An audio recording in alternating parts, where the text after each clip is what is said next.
Excellent. Good morning, everyone. Thank you so very, very much for attending and being here. This is our part two of our human trafficking awareness webinar, Unstoppable Ministries. We are excited that we were able to team up with TFEC, which stands for the Foundation of Enhancing Communities, for this part two.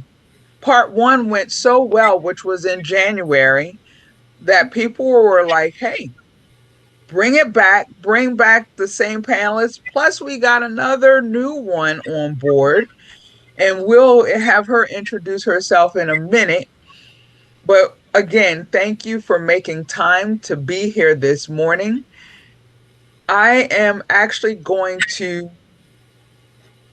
just look at my little Brady Bunch squares and then ask the panelists just to briefly say, share who they are and why is it so important for us to have this conversation.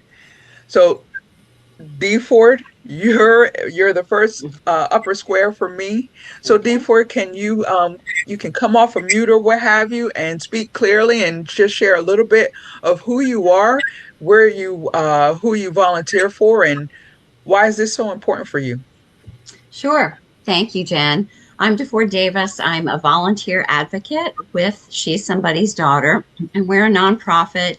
We have offices in Lemoyne, in Chambersburg. We work throughout the South Central PA area. And our primary goal is to help women who are either vulnerable to or who've experienced exploitation in the commercial sex industry to walk alongside them, to help them feel like they are not alone, like they are not isolated. And so that can look like a lot of different things. We work to connect women to services if they're needed. We work to basically just be a friend and do whatever is needed. It could involve taking a woman to a doctor's appointment. Could involve helping her get housing or get connected with a food bank, just meeting basic needs, but also meeting psychological needs. Trauma. Often, a lot of women we walk alongside have experienced trauma, and so connecting them with counseling services, that sort of thing, is really important. We also work on the preventative side, on raising awareness of what trafficking is, debunking the myths that it's not here, because it is here, as we know. And we also are working to protect kids online because predators are out there, traffickers are out there. And so that's a lot of what we do. And I'm especially passionate about the preventative side. So getting to talk to kids in schools is just it's a blessing. And we hope to protect lives that way.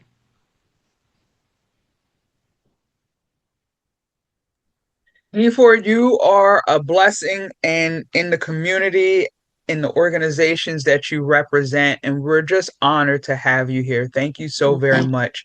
You are a change champion. Next, I have my lovely dear Cassie. I have you on mute, so you'll come on mute. So once you get done speaking, please go back on mute so that way everything can, no interference or distractions. So, Sure. Cassie, please tell us a little bit about yourself and why is this important, this panel discussion important to have? Sure. My name is Cassie Smith. I am a credentialed national victim advocate. I'm also a survivor of familial sex trafficking. I think that is the obvious why behind the work, but also because I never want to see this happen to somebody else. And then with that, I am the founder and CEO of Brave the Darkness, and that we really focus on prevention, awareness, and helping to get survivors connected, like Dayford, to the resources that they need. I'm also the director of training and education with Unstoppable Ministries, which is a huge blessing. And all we do, again, prevention, awareness, recovery, trauma informed care. So it is a blessing to be with you all this morning. Thank you so much, dear Cassie. Next, Zozan. Amazing, Zozan. I love that name. So, Zon, can you come off of mute and tell us a little bit about yourself and why you believe having these conversation, this panel discussion webinar is so important? Yeah, thanks so much for having me. My name is Zozan Kucukaydin. I'm the Anti-Human Trafficking Services Coordinator with PCAR, or the Pennsylvania Coalition to Advance Respect. And we are a network of rape crisis centers. We have 47 partner rape crisis centers serving all 67 counties across the Commonwealth. And prior to my work with PCAR, I was a case manager and counselor for survivors of trafficking at a local domestic violence and sexual assault center. And now my role is to primarily support other case managers and counselors in this work, and of course, support any other anti-trafficking initiatives at our partner centers and with partners across the Commonwealth. Of course, this conversation is so important. There's a lot of myths and misconceptions around trafficking that we, of course, want to address, and the more trauma-informed training opportunities there are for folks to learn what this looks like and to learn how to keep each other safe from exploitation, that's all the better. So thanks. Thank you, Zozan, for that explanation, and we are honored to have you. You are another change champion. All right, now my beautiful change champion in orange, Miss Justice Maddox. Please come off of mute and share a little bit about yourself and why you believe returning back again, being a part of this conversation is important. Well, thank you for allowing me to return, and I'm so glad to be here this morning. The purpose of me being here and the why speaks for itself. I am a survivor of human trafficking, and my organization, Justice House of Hope, which I'm the CEO and founder of, work with at-risk youth. So we focus on the youth that has been trafficked. And because I am a survivor of youth traffic, that's why it's so important for me to be able to bring awareness and to bring this to the light and be able to talk to the kids on their level instead of trying to speak to them on a different level. So we definitely deal with trauma informed. We work with the kids where we meet them at, whether if it's at school, we want to accompany them in court settings or doctor's appointment, just being the voice that they are unable to be for themselves until they're able to gather their own voice. That is the purpose why we're here today, to bring the awareness of what goes on in their community to the light. Thanks for having me. Thank you so much, Justice. You are absolutely incredible and bring so much value to this discussion and to the communities that you serve. Next, I have Mr. Elijah coming from Ohio. So, although some of our guests, our panelists, cater to Pennsylvania, the Commonwealth, this webinar is for everyone around the country. So, when we answer, we can speak generally or specifically to Pennsylvania. So I want everybody to understand you can still glean something from this webinar, regardless of where the panelists are located.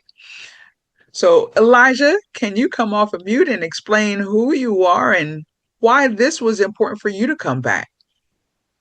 Yes, Jennifer, thank you so much. My name is Elijah Muhammad. I'm a survivor of human trafficking as well, and I serve as a brother to anyone who has an ear to hear. My background, again, with my experiences, I just speak from that, and I try to be as transparent about my experience as possible to enlighten others on how to avoid things that's happening around us. And I'm just happy to be here. Fantastic. Elijah, you definitely have opened my eyes since being a part of the first webinar from so many perspectives, from a male perspective, labor trafficking, and then a person of color. We need to have those voices in the room. So thank you so very much for taking the time to join us. We were supposed to have Trooper Reynolds, but right now he is dealing with another situation, so we won't have law enforcement. However, for our panelists that interact with law enforcement, please chime in when those questions from our attendees or the questions that I will ask come up and you might know the answer. So I'm going to get right into it. I'm going to start with our survivor-centered questions first. And I'll call on each of our survivors. And this is to just help us get going. For our attendees that are joining us, if you have any questions, please put them in the Q&A. That way we can ask those questions of our panelists. This is supposed to be very engaging and worthwhile for everyone. So the first question is, when you look back, what were the earliest signs that something wasn't right, even if you didn't have language for it at the time? When you look back, what were the earliest signs that something wasn't right, even if you didn't have the language for it at the time? So, Elijah, I'm going to start with you. And just let me know if you need me to repeat the question. I think I got this question. The earliest signs for me was at 12 years old, the need or the demand to be separated from my parents, my brother and I. And not just the separation, like physically separated, but being able to socialize with them all together. Uh, it was certain elements put in place by this organization to make sure that we lost the connection to our parents. One of those examples of the elements was the monitoring of telephone calls. The monitoring of telephone calls by the organization's representatives ensured basically we really couldn't be open and honest about the things that was going on out of fear that there would be some type of consequence involved.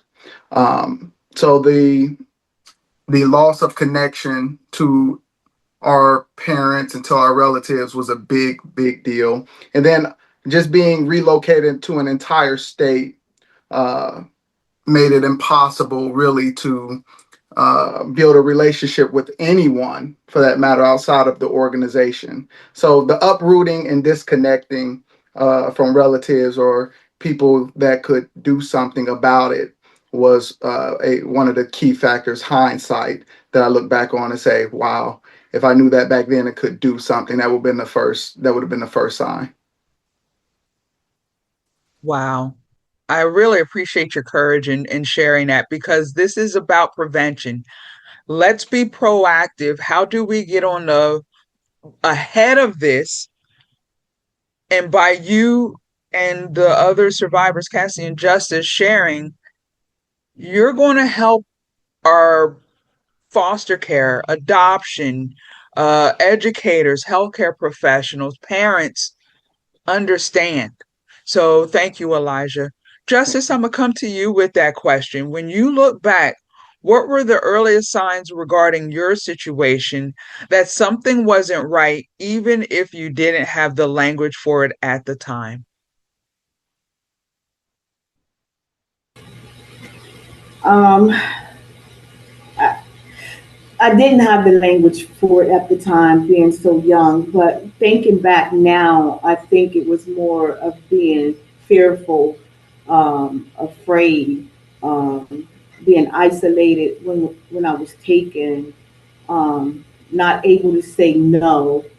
Some of the signs is the way they were grooming me, and how they were able to manipulate me in a way that made me think they were my friends or my neighbors and that they cared about me. So the manipulation and then the people that was involved with the situation, they befriended me. And I think being cautious of who and what, when, and why makes me look at the situation a little bit different now and to make a difference in someone else's life being a youth.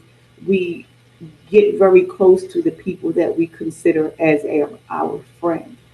And I think they manipulated that friendship that allowed me to be taken from my family, and being, once I got there, fearful of going, or fearful of just anyone knowing what I was going through or was dealing with. And I think that was the most important piece of my language, that didn't have the voice that could describe it at the particular time, but the manipulation and the fearful factors. Wow. Thank you, Justice, for sharing that. And a follow-up question for you. Um, because there was a young girl who befriended you around your age. Looking back, was there any particular questions that she asked, or you know that you thought was strange, but you're like, you just maybe sloughed it off? I mean, I just think that they ask more about, do you have a sister? Like, how long you lived here? Speaking a different language. I was vulnerable myself coming to the States and being from another country. It was definitely just having a friend was more important, I think, at that particular time. Can I remember what they asked me? Right. Probably not. But I do remember, like, one of them was just like, do you have any sisters? Like, what do you like to do? Like, just wanting to know everything about me, I think, Mm. allowed me to get caught up into the conversation, and being new and not saying the words correctly, or just wanting someone to play with or just to have fun. I don't think I looked at that at that particular time. And you're absolute. I mean, if we're not bringing this type of awareness and information to the schools, to where parents go to, even neighborhood watches, if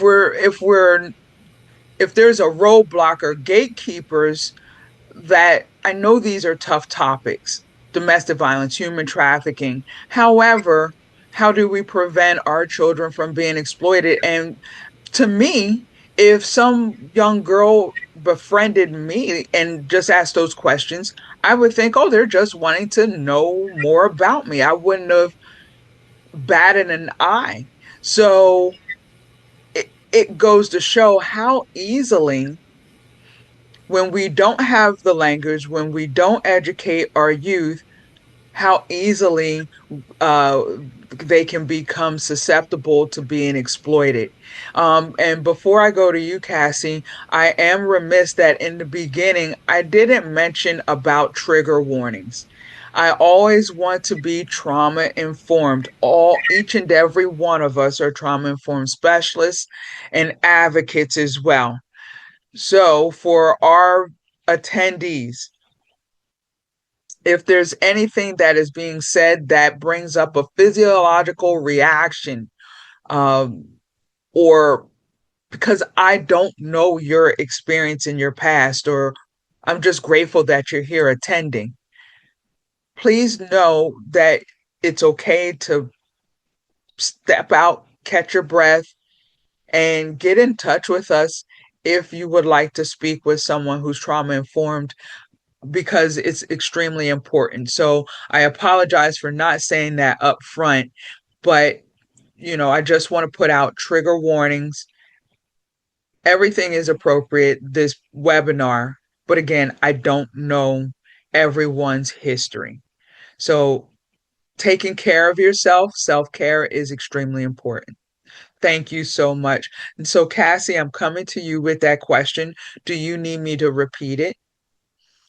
No, I like the question because of the bringing up the concept of having language. I know, I don't want to speak for the other survivors, but because I know their stories, and kind of the time frame of when this all happened, no one was talking about trafficking. So I don't think any of us heard that word or would even know that that's what was happening to us, and have the language to explain it. And so, um, I think for me, I kind of want to piggyback off of what Elijah said because it was similar with me as well. We were taken away and separated from our families over and over and over again, and I was often dropped off at random family members' houses and stayed there for periods of time without knowing if my parents were coming back to get me. And so I think those were probably some of the earlier signs is I didn't really even know who I was with.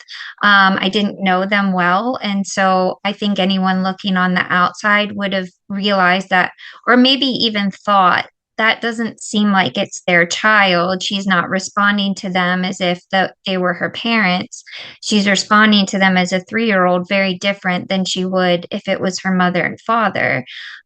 So things like that, I think. But I agree with Elijah when he talks about that separation is actually part of the manipulation and the exploitation because then you're kind of fragmented in your relationships as a child. Thank you so much, Cassie, for bringing that umbrella, that overview, especially from your experience.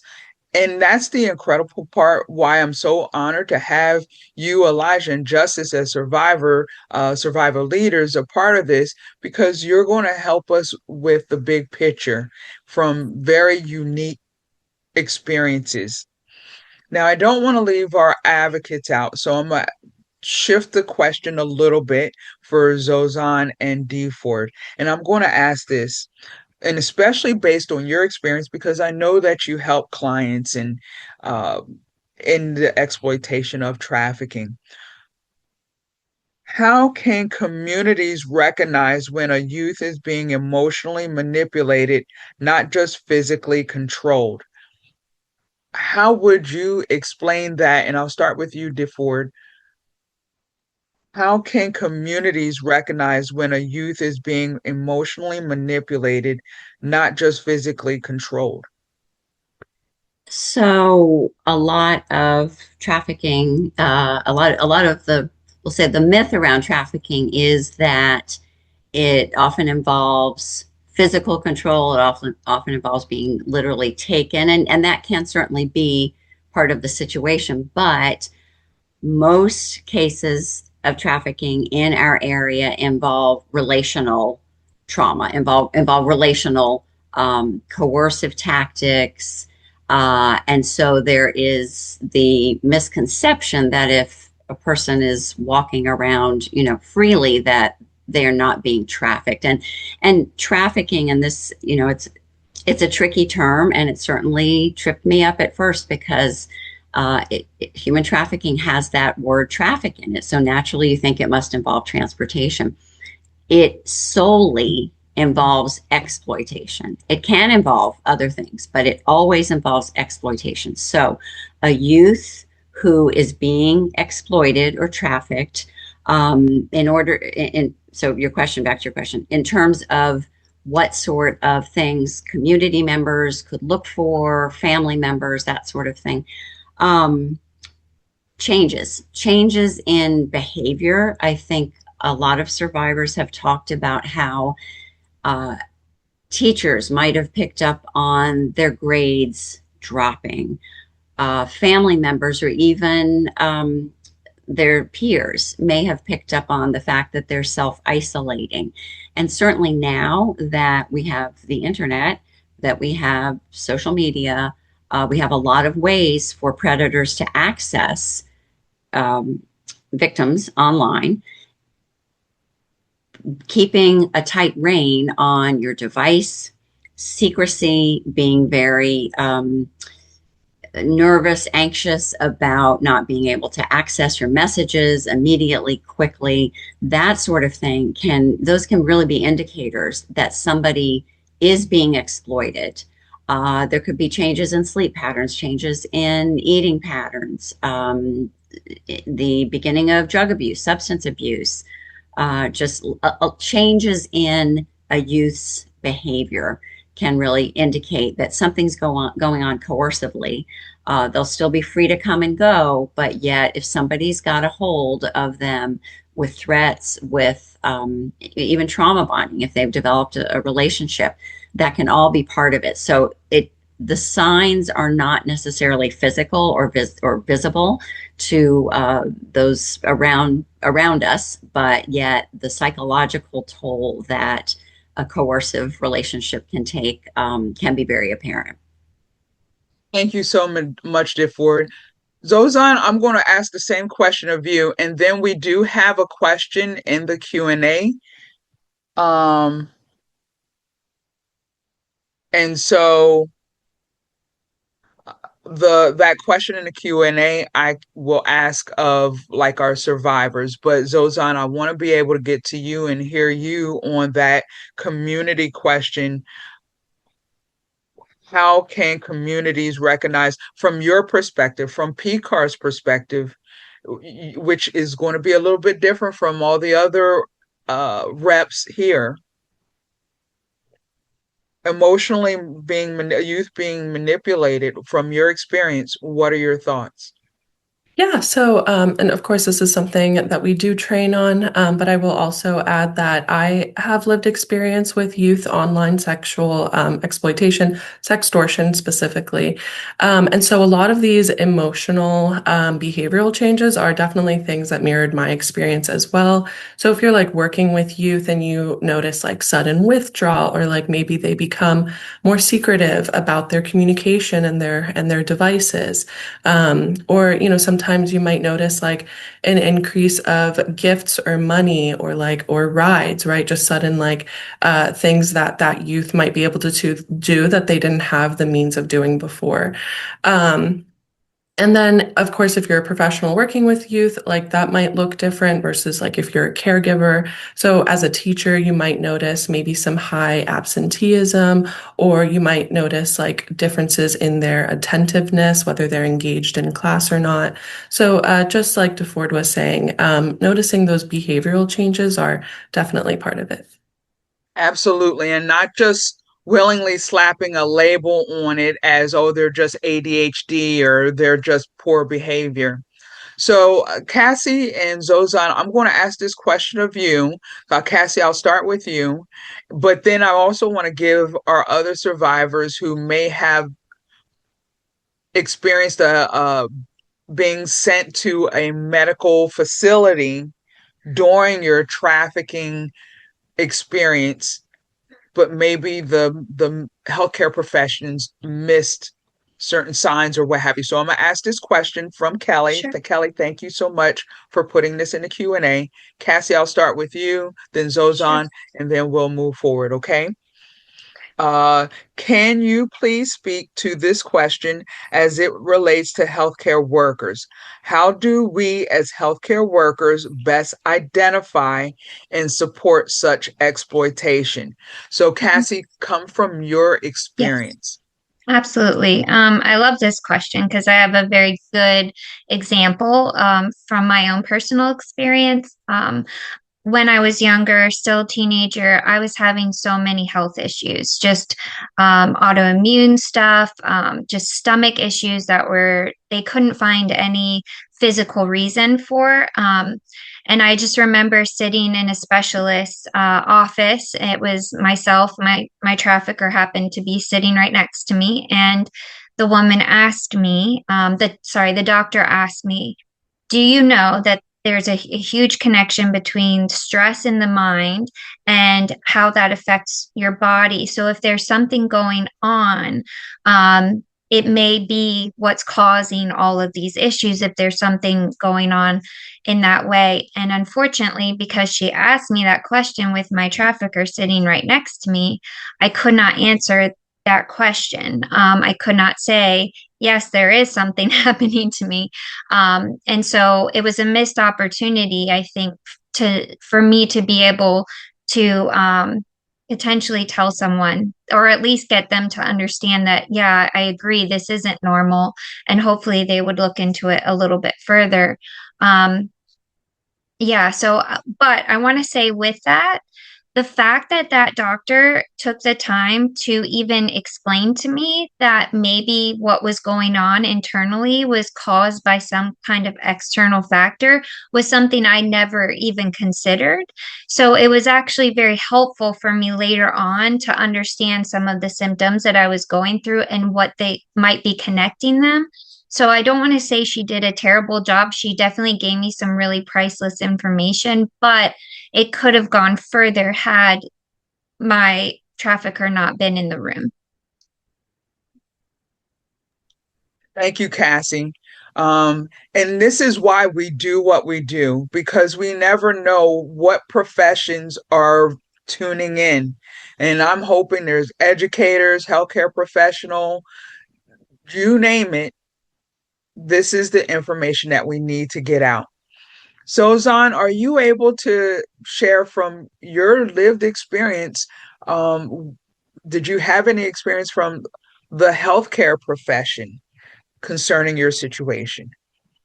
I unfortunately did not. I mean, maybe, Okay. when it comes to youth connecting with counselors or with healthcare professionals, they could take the time to say, like, how do you feel? Do you feel safe online? Do you feel like you have safe and healthy relationships? Even just asking open-ended questions like that could be helpful. But I do want to echo what Cassie is saying here because, like, it is important to just even put out like education out there and just remind folks like this is what a healthy situation looks like and there could be these other factors and so even just putting that out there is really great for that potential survivor to keep in mind and could lead to disclosing that abuse later on even if it's right not in that moment so but for healthcare professionals when it comes to identifying potential survivors generally there are plenty of great screening tools out there. I know it's, difficult for healthcare professionals. They're so busy all the time to, be consistently taking these trauma-informed trainings. And so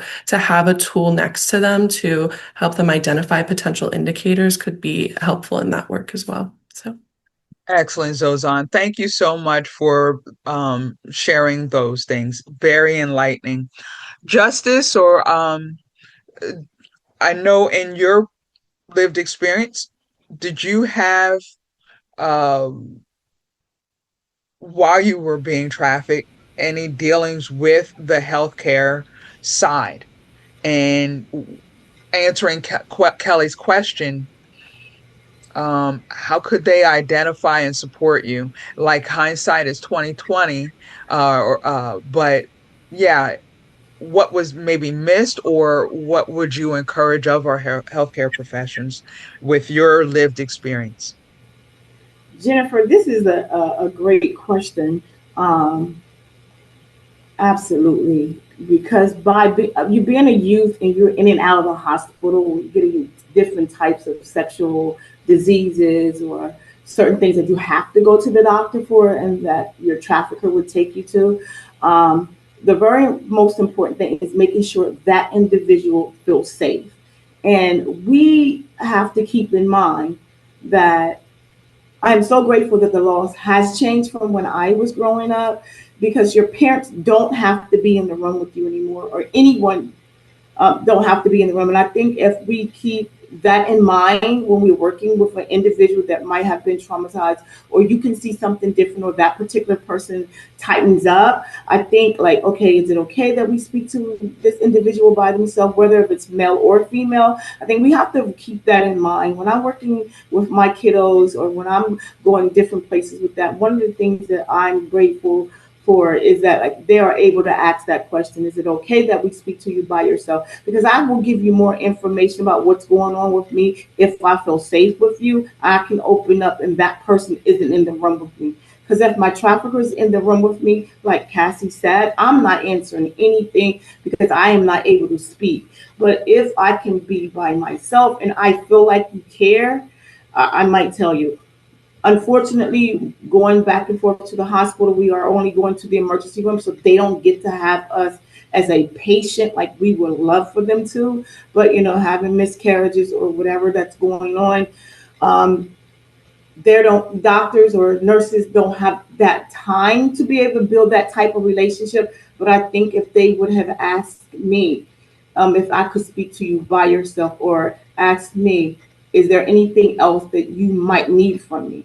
Or if they were able to give me a number that I could reach out once I got back, if my trafficker wasn't in the room with me, I would have been able to answer some of those questions better. I think we are getting better with that. We're allowing individuals to go into the health room by ourselves. We don't have to have anyone with us. So I think that's a good thing. And they having different tools in the hospital that we can speak on, or if they don't have the same language, because sometimes we take people with us that speaks our language to interpret for us, but sometimes they don't know that could be your trafficker as well. And I think the hospital and everything around is being able to use different ways of communication. So I think that's a great way that they can communicate. But just definitely trying to get with that victim or that patient alone is the best way that I feel. Being a youth, talking from their point of view. Absolutely, because you don't know who's accompanying them, could whether because we know parents traffic their children, and you know so many exploiters, and we have to dispel that myth that the trafficker is like, it looks like the boogeyman. The trafficker may not look like the boogeyman. They could be correct charismatic, because they're narcissists and a sociopath, and they put on that facade. And especially if they're coming from a profession that is supposed to be respected, how can so our healthcare professionals, I know there's a triage, and they're get them in, get them out, but establishing that relationship, or making sure their questionnaires are up to date, their policies and procedures. So thank you, Justice, for sharing that. Elijah, did you have any experience with healthcare professions? My perspective is a little different because the actual healthcare providers were from the organization I was a part of. So there wasn't any exposure too much. We were very limited on being able to interact with people outside of the organization uh, in the headquarters, which is Kansas City, Kansas. And anyone who know that area, the area that I was in Wyandotte County, is kind of isolated from the rest of the state by itself anyway. So I would just say the closest thing I came to interacting with someone that represented as a from a professional standing point, like a representative of the community, would be maybe from the truancy officers in that area. But again, although it wasn't doctors or physicians that I was seeing, it was truancy officers that was coming to check in on what was going on.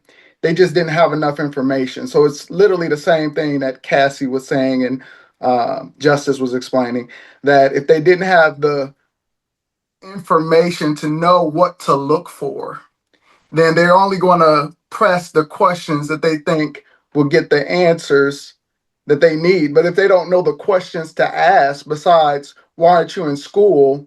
Then it's not going to do much once that religious barrier come up, you know. So it's very difficult to, from law enforcement standpoint, to enforce the laws. And I wish the gentleman was here from law enforcement to back me up Trooper on this. Reynolds, yeah. Yes, Trooper Reynolds. But my point is, I'm sure he would agree on me when I say this, it's very difficult to enforce the law when it's different aspects of religious elements involved in the situation. Yeah. Because you want to enforce the law, but depending on how the religious organization is set up, you also don't want to step on their beliefs and their rights. And so I think with the truancy officers, that's what kind of made them be a little hesitant to go too far with the investigation. And it's not that I'm speculating this. When they interviewed the local truancy office, that's what they said. You know, they felt like they did not want to, you know, kind of step on our rights as a religious organization. But over the years, these things have changed, which gives them more rights to ask the more difficult questions. Uh, such as where are the parents? Why aren't your parents here? Why are you being moved from state to state in such a short window of time without your parents? Things like that are important conversations. And that's why I think this webinar is so important, because it connects different aspects of the community to come together and understand universally how to deal with these complex situations. You are spot on, Elijah, and thank you for sharing that. And I know there's many agencies, grassroots, county, state, that tackle human trafficking in the various layers that's there. Absolutely. And this is why collaboration is so important, because like you said, truancy officers, those officers that are working to identify, hey, why are you truant? Why are you not in school? The guidance counselors, the teachers, the lunch ladies, the adoption care, foster care, your youth pastors, churches, period. Everyone needs to be aware. And I get frustrated because you have certain professions or people who want to stick their head in the sand like an ostrich and pretend that these things aren't going on. So, for example, especially for those who may be 60 and over, 70 and over, in their time frame, they're thinking prostitution, this is what it looks like. It's a woman who is dressed provocative with the short mini skirt, the high heels, and they're approaching vehicles. And the pimp or trafficker is someone with a hat with a feather and all this stuff, as you think from the movies and the TV shows. But as technology has improved, traffickers are like, I want to keep them and their investment low key. So there's no need to go in public up to cars or different things like that. It's more covert. And that's why having this conversation is so key. So for our healthcare professions, it's not that young child that comes through your emergency room is not going to be that girl that's dressed with a mini skirt and high heels. She could have jeans and a t-shirt on, and it's masking so much. So thank you so very much. And Kelly was very appreciative of the answers, especially justice. So thank you. I'm gonna go back. DeFord, I didn't want to leave you out. Is there anything um, that you wanted to add to for the healthcare profession? Maybe a client that you all served, and anonymously can share if there was a healthcare perspective to it. I don't have any real specifics on that. No, I feel like they've covered the need for awareness, the need for training, the need to dispel the stereotypes. Like you said, Jen, it doesn't look like, my generation may believe it's Pretty Woman out there. But anytime you've got a youth who is troubled, challenged, and separating them from that caregiver, that is like bottom line. This is how we need to proceed in healthcare, just to be aware and maybe a little suspicious if, like, when Cassie came in, sorry, that something was going on, but they needed really to talk to her individually. So, Wow. Yeah. Thank you for that. And for our attendees, please know that we will do anything. We will go anywhere to provide training. So Kelly, I know you're looking for resources. I'll definitely connect with you on LinkedIn. You can reach out to any of us.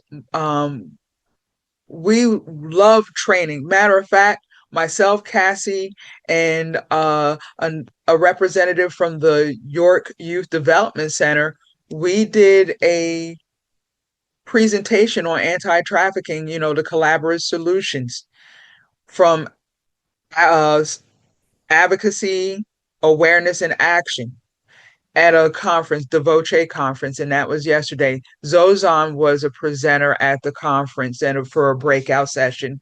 So this is what we do. Justice has curriculums. Elijah, I'm sure, is willing, to travel to share his voice. He did a TEDx. So that's on YouTube. That's huge. DeFord does training. So please reach out to us. If you got a conference, a summit, or if you want to collaborate and say, hey, Unstoppable You Ministries, would you like to co-host and make this happen? Yes is the answer. And all of us could be there in some way talking on different topics. So, Kelly, we are here. This is what we long to do. Matter of fact, Unstoppable You Ministries, we have a curriculum for the dental hygiene profession because we know that they see clients and may not realize it. So we may be survivors, advocates, but we're in it to win it. You are not alone, Kelly. For any of the attendees, please reach out. We love to collaborate. This is what it's all about, and we can all give training in some aspect. All right, so I want to go back to a survivor question. Um, how can adults learn to look beneath behavior and ask what happened to you instead of what's wrong with you? And this could be from a physical, emotional, mental perspective. Again, hindsight. And Elijah, I'm going to start with you on this question. How can adults learn to look beneath the behavior? So basically, when we think of an iceberg, we got, oh, they don't sit still, or they're not raising their hand to answer questions, or they're wearing the same clothing. Maybe they have a smell to them, or what have you, their hygiene, or just what have you. From your experience, how could adults learn to look beneath that iceberg and switch the language from what happened to you instead of to what's wrong with you?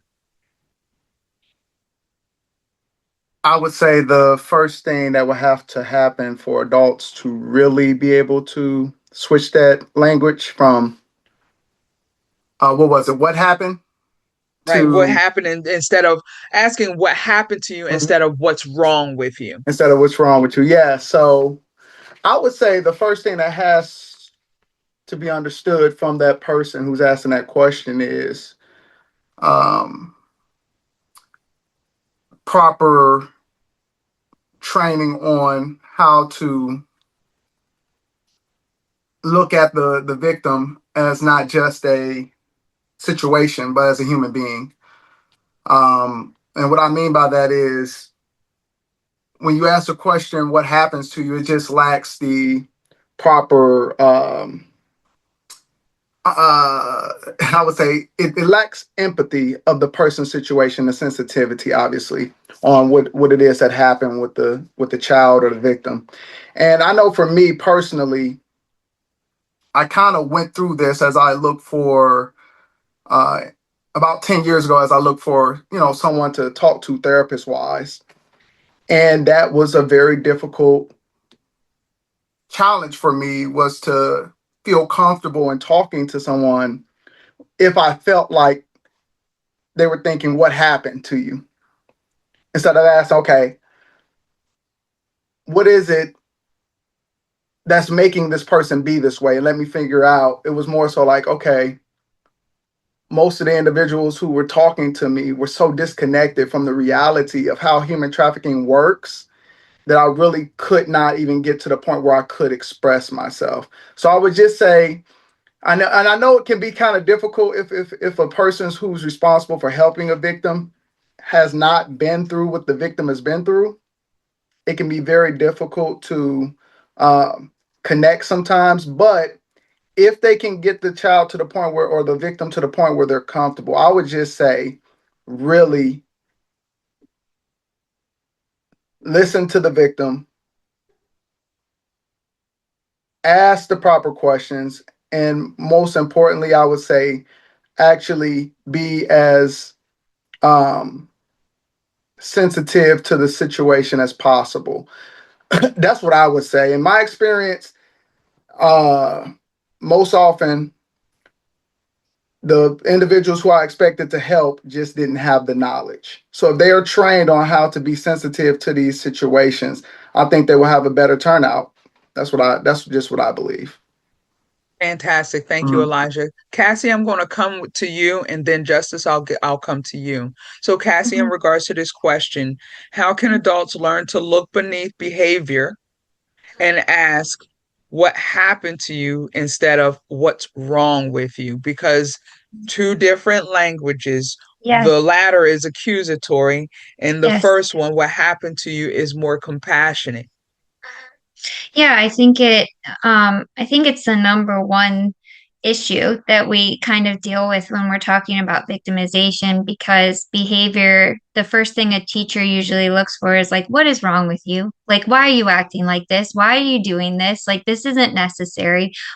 Instead of, like Elijah said, what must have happened to this child that she cannot sit in her chair without fidgeting constantly because she's in pain, or falling asleep in the middle of class because she's exhausted, or dissociating during a test because it's safer to go somewhere else in her mind than to be present in that moment. And so for me, all I was ever asked is, what's wrong with you? Why can't you do this thing? Why can't you do it the way everybody else does it? And what that did is it just continued to affirm in me that I was the problem.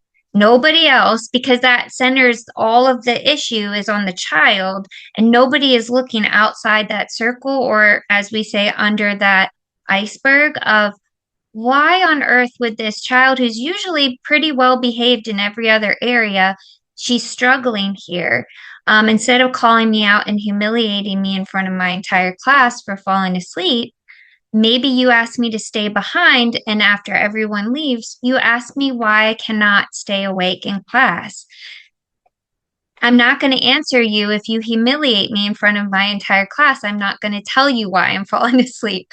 It's not going to happen. I'm going to, I'm just going to shut down. So that's kind of where my process is with that. And I think also with care providers, it should be the same thing. What happened to this child that she has all of these health issues that we can't explain?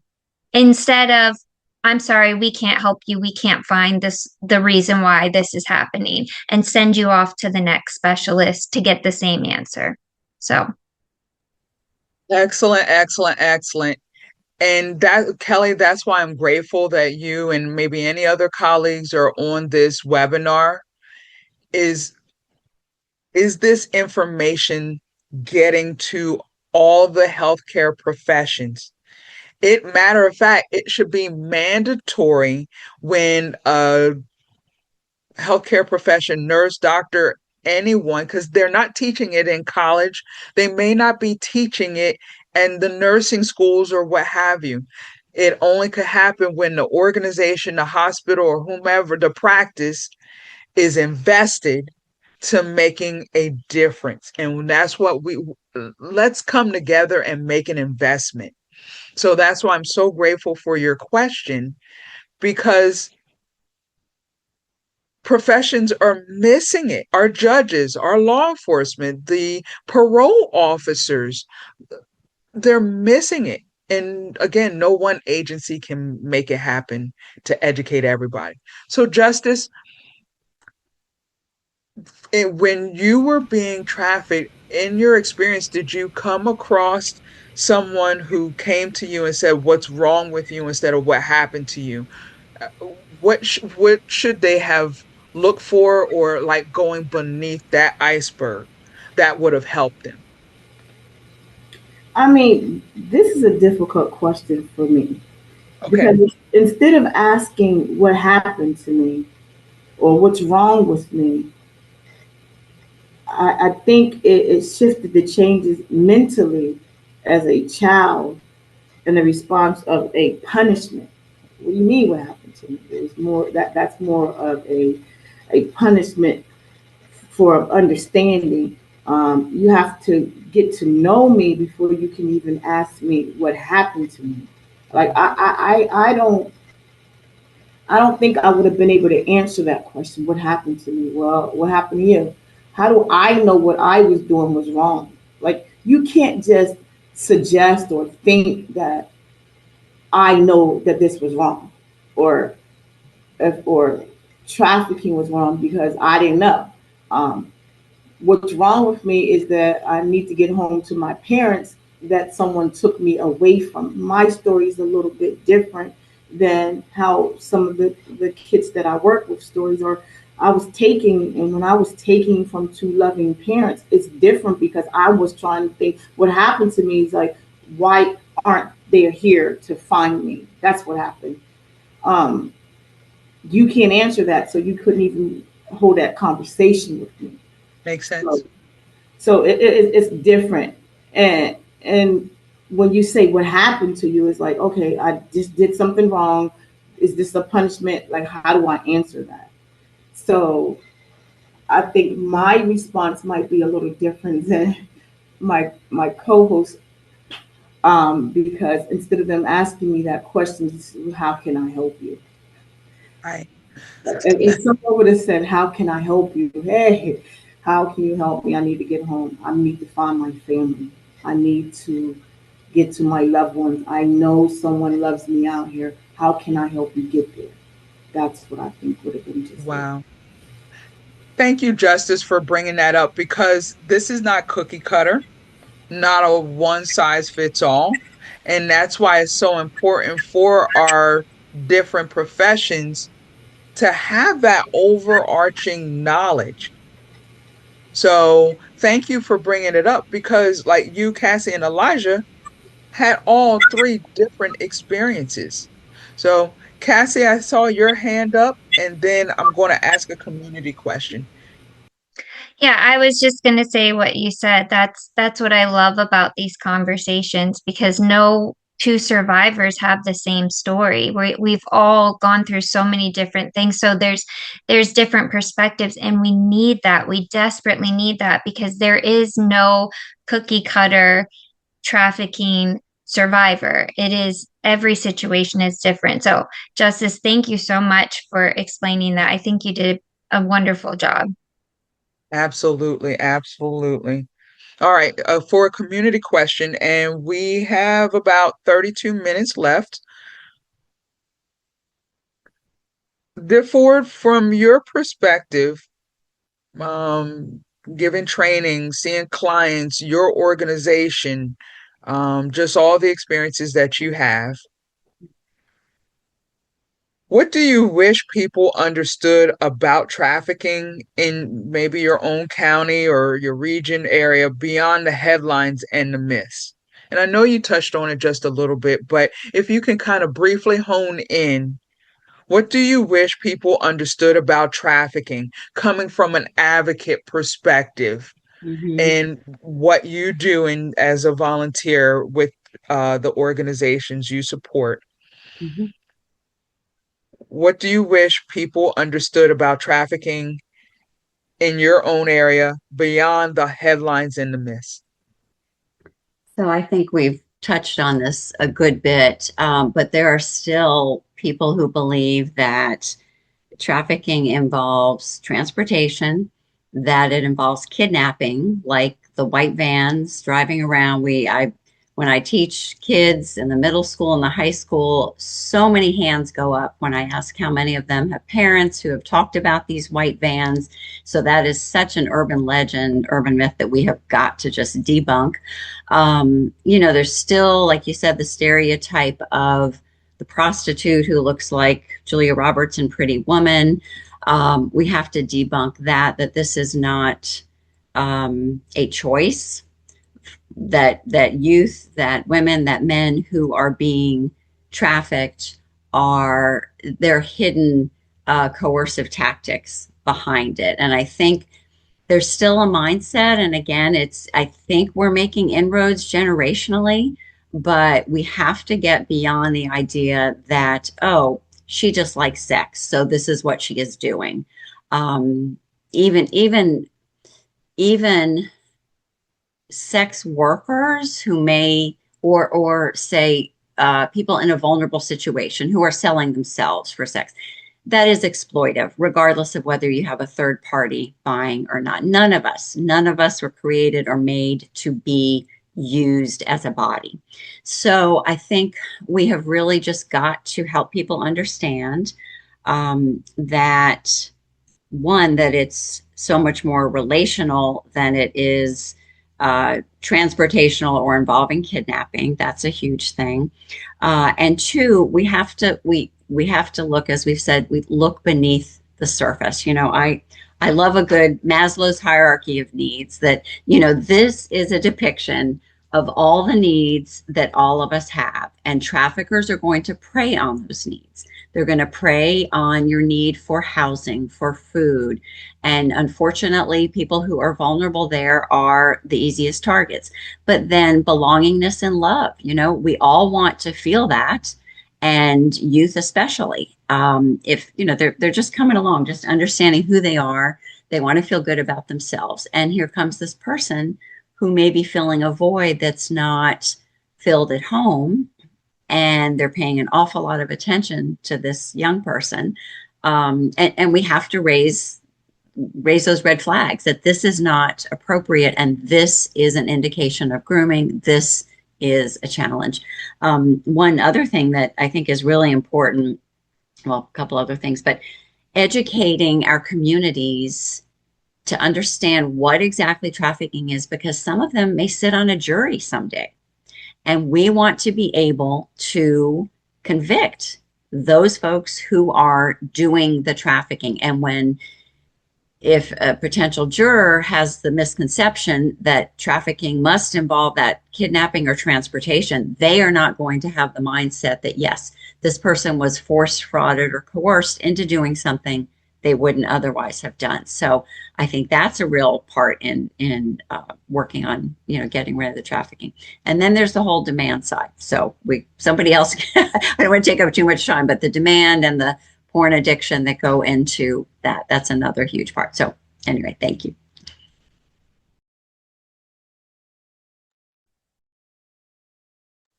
I never know when trucks and Zoomers are going by, so I mute myself. But thank you. You bring up a good point of one that I didn't think of. Well, I always say that trafficking affects people directly or indirectly. So it's something that we all need to know.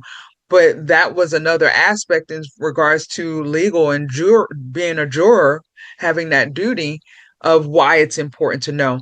Zozan, before I go to you, Elijah, I think you wanted to chime in maybe to that last survivor question. So I wanted to come back to you and then Zozan.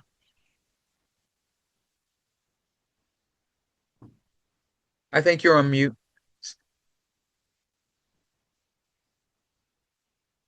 Let me see if I can unmute you. And it's all going to just ask me if I want to unmute you. Can you guys hear me? Yes. I'm sorry about that. So yes, I'm the last answer, the answer Justice gave and what Cassie said, it was very a light bulb went off while they were speaking, and I just want to briefly just say this. It is a very difficult question, that last one. It was very difficult, and I'm going to say it was because of this reason. When you're dealing with organizations that have things in place to like keep kids separated, the biggest thing about, for me, healing afterwards was the biggest it was the biggest challenge that I had, because I had to assimilate into society, but I had been molded into thinking and doing things this way for so long, a decade. And so when I would go to things like my first job post the organization, it was a lot of misunderstandings from leadership in at the job that I worked at the time. My first job was at Walmart. And the managers just couldn't understand what was different about this kid named Eli. And a lot of things that was going on with me was based off just not being trained or going through the regular things. I'm sorry.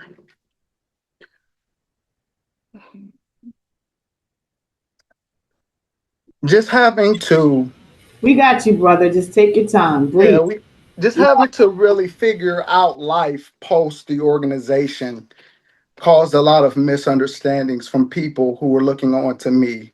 And I would say just if people had a little more empathy and patience, and like I said, some people might have to be taught how to do this or learn how to do it, but just not having a judging mind about a person, but actually, like you said, try to figure out why is this person the way that that they are, and then just kind of go at it from that. It just for me just it rings home the point that most people who are in positions to help, if they're not really qualified or really trained on how to be a leader or how to uh, just be a voice for victims who are going through these things, then they can do more harm than damage. And so for me, um, not having that understanding on how to approach victims is just as bad as saying, "What's wrong with you?" It's just as bad because you Yeah. don't really have the necessary understanding on what to look for. And so you put them in a box or a judgment where you're saying, like, oh, this person might be strange or this person might be, you know, special. I've heard that one before for victims, but that's not what it is. It's literally the person's trying to relearn who they are after being, separated from society so long. So that's what I would say. Just it just rings home again the point of people who are in positions to help actually having the understanding, because if they don't, their actions is going to just scream what's wrong with you rather than actually help victims. You bring up such a valid point, that post experience. So you got the grooming, you got the actual experience, and then the post. How do you heal? And like you said, if you're working at a restaurant or uh, a box chain store, what have you, and that management, they bring you on, but maybe you're late or lethargic, or your mind is elsewhere, or like you said, you're having to relearn. So this is why awareness is key, because it's an everybody problem. That, oh no, I can't touch that, I can't learn, that's, I'm never going to interact with someone who was trafficked. You don't know. There's no particular face and profile of that person. So, Cassie, Justice, Elijah, thank you so much for your vulnerability. And I'm so grateful for that light bulb going off, because you're adding value to this webinar. This is why we came back. So thank you. Zozan, I want to be able to ask you that question in regards to, from your line of work, especially dealing with PCAR, any clients or stories you've heard, from your perspective, what do you wish people understood about trafficking, beyond the headlines and the myths? And I know DeFord had shared quite a bit, but maybe you're coming from a different angle.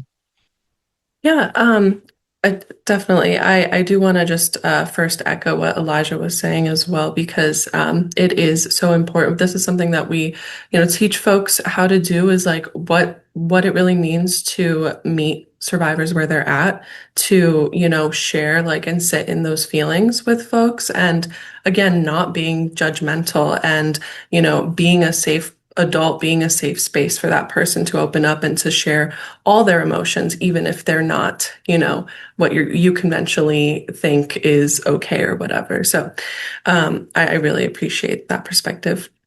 But for this question of what do I wish people understood, and excuse me if I get a little like I studied sociology, so I have like this sociological like worldview on this issue, but I do see this as much part of a much larger continuum of and a societal issue that's like fundamentally tied to racism, the patriarchy, and so many different forms of systemic oppression. And so it's not always just like this case of just one evil person does an evil thing, but it's, a systemic and social issue that we need to address with prevention efforts, not just putting the bad guy away. And so, of course, criminal justice is important, but we also know that policing alone does not solve the issue of trafficking or the root causes. And we know that survivors consistently say that they need safe housing, immigration protections, healthcare, a living wage, right? And so, and especially the ability to report abuse without fear of arrest or deportation. So, so many different angles for that. But overall, just I really hope that people can see that it's, not just putting the bad guy away, but we need to really put our resources and our efforts towards prevention, preventing from not only victims becoming exploited, for folks being exploited by traffickers, but also preventing boys from turning into men that traffic and abuse people. So. Excellent response, Zozan. Thank you so very much. This is such an incredible conversation, and I would be remiss if I didn't mention your comment in the Q&A. And this was you put this back a few minutes, several minutes ago, as far as the language and instead of what's wrong with you, what happened to you. Um, uh, uh, Not that this is perfect, but we suggest a similar process. I don't want to humiliate or embarrass you or even make you scared. I've noticed, and then obviously, because I statements go a long way, then it's not accusatory. It's based off of observation. I've noticed, and then you fill in the blank, what you noticed, and I'm concerned. If there is anything that you know that would help me help you, or something that could make things easier, please let me know. It helps to open the door, and at least acknowledge that you see them. And that's the most important thing. So, Anne, thank you so very much for sharing that. Ours People who are going through these issues, they just want to be seen. They don't have a language to it, especially our children. So, yeah, just coming from an observation instead of accusatory. So, thank you for that. We have about 12, 17 minutes. So, I'm going to ask like one more question for community and survivor, um, and then just open the floor so we can briefly hear any last minute uh, messages from you all.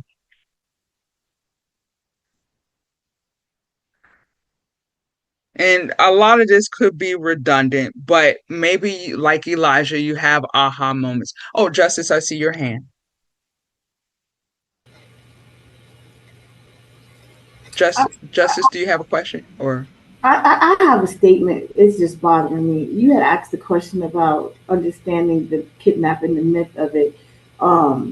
Most trafficker involves manipulation, and when the manipulation and the emotion gets involved, and they coercing you, I think that's the correct way. Survivor needs to understand the psychological that controls the situation, if you understand what I'm saying. So to me, education must first come beyond the Hollywood stages. Mm-hmm. Mm-hmm. And in the portrayal of the Hollywood stage is focused on real human life vulnerability experience that the individual has went through those tactics. And when people don't understand that, that's when we get lost. And it doesn't matter how old we are, and it doesn't matter how young we are. Trafficking does not only happen to females or just to youth, it happens to all ages and all Mm-hmm. walks. If we, I mean, my organization focuses on youth, but I have ran across older individuals, 70, 60 years of age that has been trafficked. And the myth of what trafficking is and the denial that our community holds, we have to fight that a different way. And we need to continue to focus on everyone is a dollar to the traffic Yeah. audience. Everyone from every age, and people don't understand baby booming and these different types of organization that we have, that they're putting these different races of kids together, different types of people together to have different lifestyles that the community is grabbing for. And I think we need to understand that even taking organs, it's so much going on that we don't talk about that we need to Yeah. talk about. And I'm going to get off because I'll keep rumbling along. But I'm just saying that we just need to stop the myth. Stop believing this is on TV. Stop believing taken. Stop believing all these things that really doesn't have, like DeFord said earlier, the vans and all that. We need to understand what it means. Understanding is so important of healing. I can't heal if you don't understand. And that's what I want to say. And I'm sorry to linger on, but I just think that I needed to say that because I felt Elijah when he said what he said, and to respect what he was saying is that we all come from different places and we handle things different. But if we just start educating, we just need to educate more and more on their level, because sometimes people can educate over someone else's level if Yes. they don't understand. Coming from Dominican Absolutely. Republic doesn't mean that I don't know English, but I might have a barrier. So we need to teach everyone on their levels and not talk over them, and not to be able to hear them and hear their cry. Thank you. Justice, you bring up a great point, and actually, you answered the question I was going to ask.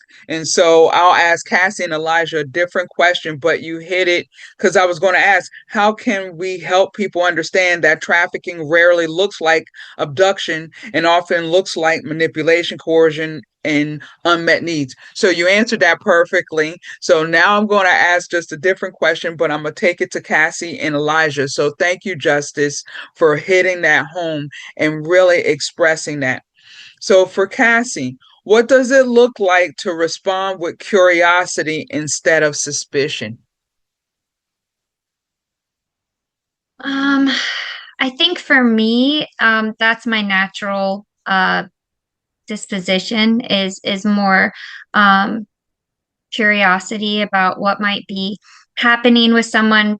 Um, Suspicion, if we're talking, because this can come at two different angles. If we're talking about curiosity towards the victim, or if we're talking about suspicion towards the perpetrator, um, I think there's a healthy balance between those two things. So yeah, I'm trying to think. Say that again, Jen, because I want to make sure I'm answering the question you're asking. No worries, no worries. What does it look like to respond with curiosity instead of suspicion? And maybe from an outsider's perspective, and you can come from any perspective that you Okay, want from this as a sure. survivor. Hmm. What does for your situation? Yeah, And I know you've mentioned this a bit, but any aha moments, or hey, you know what, I really want our attendees to understand this. sure. What does it look like to respond with curiosity instead of suspicion? Like, what's the difference? Well, I think, and I'll just explain this from my perspective.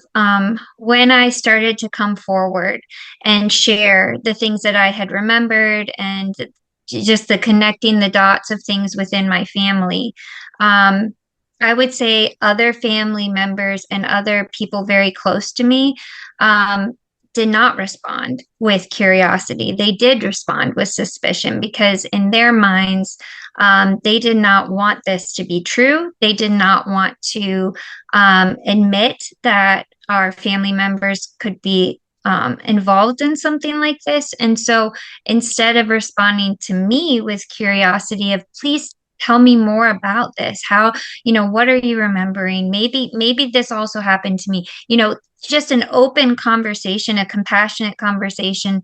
Instead, a lot of times it was met with suspicion. Well, what exactly happened, and when did it exactly happen, and how old were you, and where were we when this happened, and how could this be, because I know this person this way, he never would have done this to me.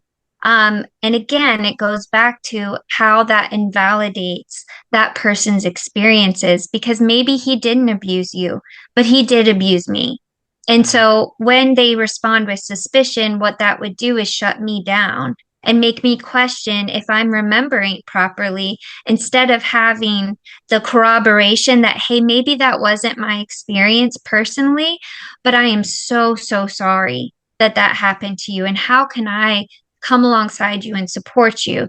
And I'm not alone in this. I know that most familial trafficking survivors, and even not necessarily familial, are we're responded to with suspicion before the person that we're saying harmed us is ever responded to with suspicion. The suspicion usually falls on the victim or the survivor.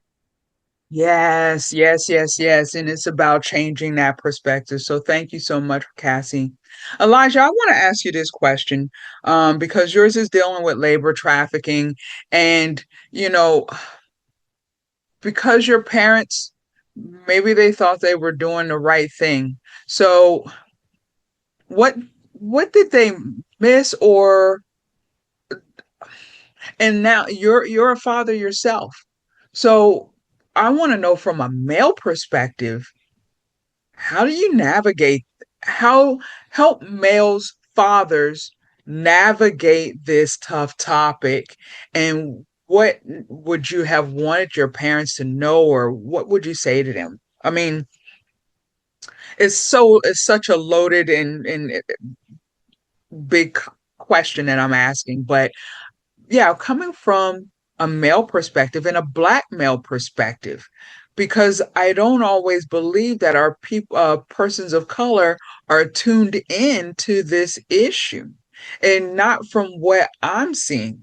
So, from your perspective, can you briefly, kind of enlighten us?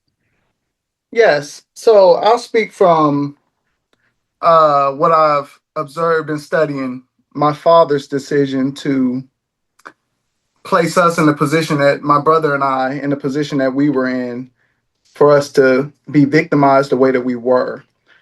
My dad, he was a minister, believed deeply in his beliefs, and for lack of a better term, he literally put everything important to him, all his eggs in one basket. But the most important thing I think that he missed was the gift of having children is entrusted to the people who produce them. And that responsibility of actually bringing them up and raising children as uh, young, brilliant individuals was, he put that responsibility in someone else's hands. And it's so many problems that's so problematic for so many reasons. But most importantly, when you don't vet the individuals that are in your children's lives, no matter if it's family members or any organization, if you just trust your children with people because you feel good about them, that good feeling don't change the harm that's involved in the reality of the world. You have to look at every situation. We teach the children in school stranger danger, right? You're supposed to look out for danger in every stranger that you don't know. Well, that also goes both ways, not just for the child, it's for the parent too. And so for us, I would say if our parents just had asked the right questions, and even with their deep belief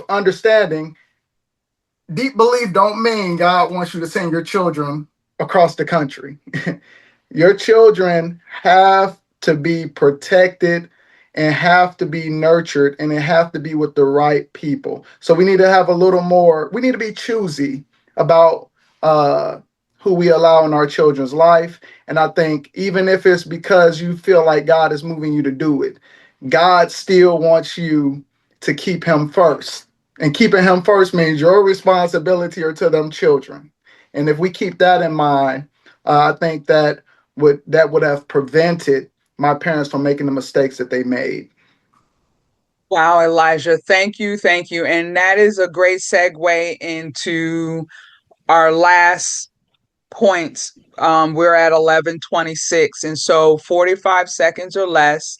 But that is a great segue as far as bringing it home, bringing why we're here today, bringing it home for this part two. So, DeFord, 45 seconds or less, because I'm going to go to each Yeah. person. What would you want our audience, because this is being recorded, so we're going to blast this to everywhere. Maybe something that you didn't get a chance to say or you want people to know. But your last closing statement, 45 seconds or less, what would you like to say? I think that all of us can be disruptors in human trafficking. And like Zozan said, we have got to start with basic respect for others. And frankly, if that were easy across the board, we wouldn't have this issue at all. We would see individuals as fellow human beings and love one another, and that would take care of trafficking. So, Yeah. Thank you so much, yeah, DeFord. thank And I'm honored that you took the time to be here on a Saturday morning. So thank you. thank you, Jen. Zozan, your last statement for this webinar. Anything on your mind that you didn't get a chance to say, or what have you, that you want people to know, just very briefly? Yeah, I wanted to just bring up Cassie's point about just how often it is that survivors are questioned, questioned about their experience. And I just want to say, like, we should always believe survivors, and we should also believe that survivors to not be broken. And we want to, provide them with that whole respect and support. And we can also, work to interrupt exploitation by creating a safe space, right? And being reliable for the people around us and in our lives. That could look like working with your coworker or friend, like through a bad relationship, or, maybe even getting involved in the community or supporting, mutual aid networks. There are so many different things that we can do individually to not only just be a safe space for someone who might be struggling, but also to help reduce those vulnerabilities that exist. And, at the very least, what we can do is just ensure that people in our lives who could potentially be vulnerable are not isolated. And, we could potentially be that first point of contact, or for someone to tell us that, they're experiencing any harm or abuse. So. Thank you so much, Zozan. Justice, briefly, any last words of wisdom that you would like to impart?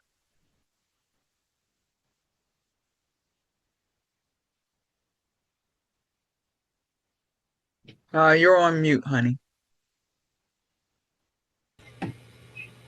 Thank you for allowing us to be here today to bring this awareness to the community. One of the things I wanted to state was a safe adult listens without judgment, responding to an individual as calm as you can when you're working with youth. Be a listener, not a punisher. get involved with what's going on with your children, your family, um, and stay focused on prevention and intervention to help these individuals that's going through this lifestyle. Yeah. Yeah. Thank you so very much for being vulnerable and just sharing not only your lived experience, but your advocacy as well. You're just a pillar in the community. And I see you. I love you. I appreciate all of you. So I wish this was in person, but we will see each other in person very soon. All of us pretty much, except Zozan. But Zozan, I don't want you. Yeah, you come on in. You're part of the family. Cassie, any brief last minute thoughts? I am just overwhelmed. I'm just overwhelmed by how beautifully this conversation went today, how incredible it is to hear other people's perspectives. So that's kind of what I want to highlight is how precious that is because Zozan and DeFord and Elijah and just we all have different experiences. Also working with survivors, we have different experiences. And there is no one person that has the solution to all of this. So when we work together, when we don't work in silos, when we link arms and we say, hey, this is what I know. This is what I don't know. Can you help me? Because that's your strength. Can we keep doing that so we're not functioning in silos? So we're functioning as one whole system whose intent is to change this thing. And I think we did that absolutely beautifully today. So thank you, everybody, for. I'm just very happy. Sorry. I'm just very happy with how this is gone. So thank you for having me. Absolutely. Elijah, any other last words for you?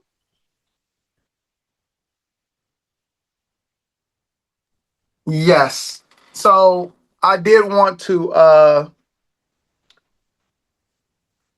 just briefly wanted to say that the human trafficking issue is not just like law enforcement issues. It's as we know, it's a community issue. And sort of reach on what Cassie and Zozan said. I think I pronounced her name correctly. I'm sorry if I mispronounced it.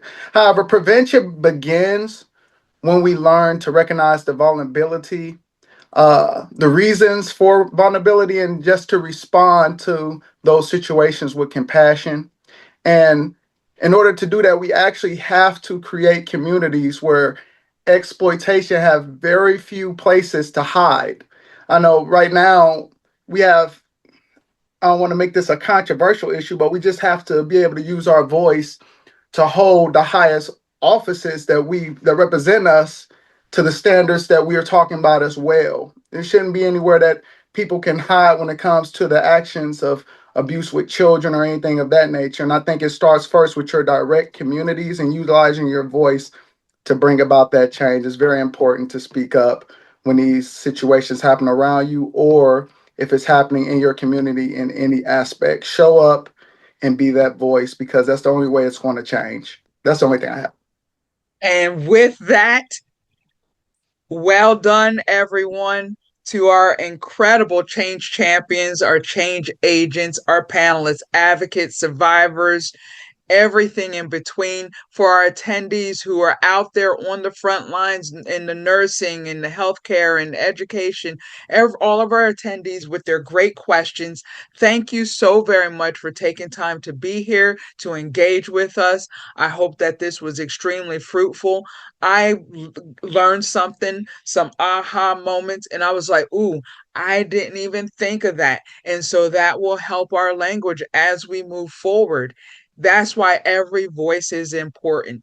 And I'm honored to be the CEO of Unstoppable Ministries, where we collaborate.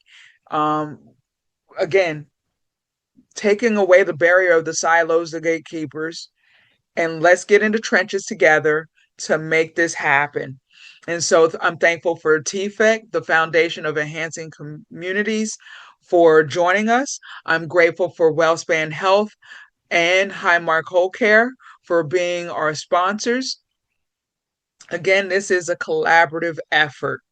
And I want to take a screenshot That way I can share this on social media of what we are all doing. So without further ado, this ends our part 2 webinar. So I'm going to just ask you to smile. Nisha, if you're wanting to come on camera, and that way I can do a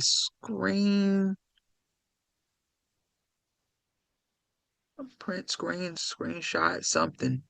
I'm going to figure this out. Okay. Yeah. Nisha, if you're coming on, come on. But we're going to smile pretty. I don't know what Nisha got going on. She may not want to come back on camera. That's all right. Ah, she said nope. That's all right. And 1, 2, 3. All right. Now hold tight because I need to make sure I'm doing something. I don't know what I'm doing, but